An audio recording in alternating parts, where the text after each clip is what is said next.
Mungu awabariki katika jina la Yesu. Na leo ningependa nitaongelea ndoto ya kumuona rais akitabasamu au akiwa na furaha pamoja na wewe, akitabasamu mbele yako, akikuonyesha tabasamu, ama akiwa na furaha pamoja na wewe. Basi rais akitokea katika namna hii, ndoto namna hii huwa ina maana gani? Unapoona ndoto ya mheshimiwa rais wa nchi wa taifa lako ama nchi fulani anatabasamu mbele yako, ama anaonyesha kuwa na furaha pamoja na wewe, hii ni ishara kwamba namba moja, your ministry ama huduma yako imekubalika katika ardhi ya nchi hiyo.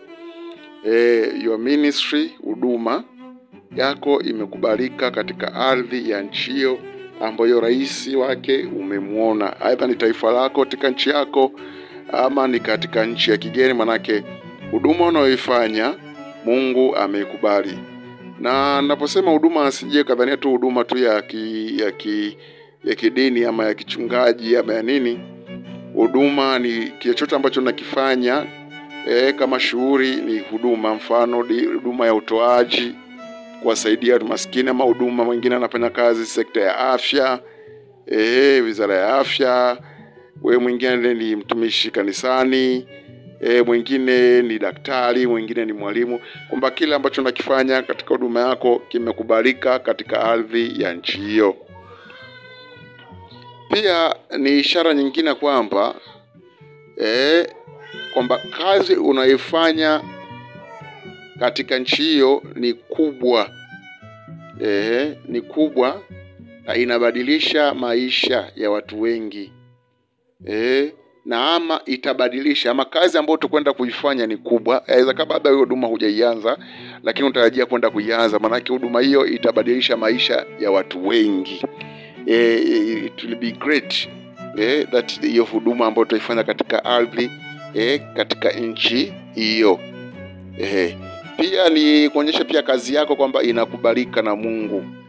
Pia ni jambo lingine tatu, kwamba kazi unaifanya, juhudi zako, kazi yako inakubalika na Mungu, inakubalika na Mungu. Kwa sababu unapomuona rais, wakati mwingine haimaanishi tu kwamba ni rais wa nchi hiyo uliyomuona.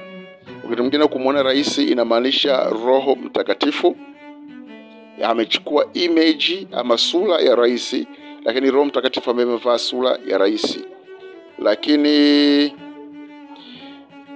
unavyoona sasa hivyo, manake Mungu ameikubali, Roho Mtakatifu ama Mungu amekubali na kile ambacho wewe umeamua kukifanya. Na huduma, kumbuka nimesema ni kazi yote ambayo umeitiwa katika ardhi ya nchi hiyo. Kwa hiyo ndio maana unapoona rais anatabasamu mbele zako ama anafurahi pamoja na wewe, manake umekubalika na huduma yako unayoifanya ama unayokwenda kuifanya, basi ni kubwa mno. Mungu na atubariki. Amina.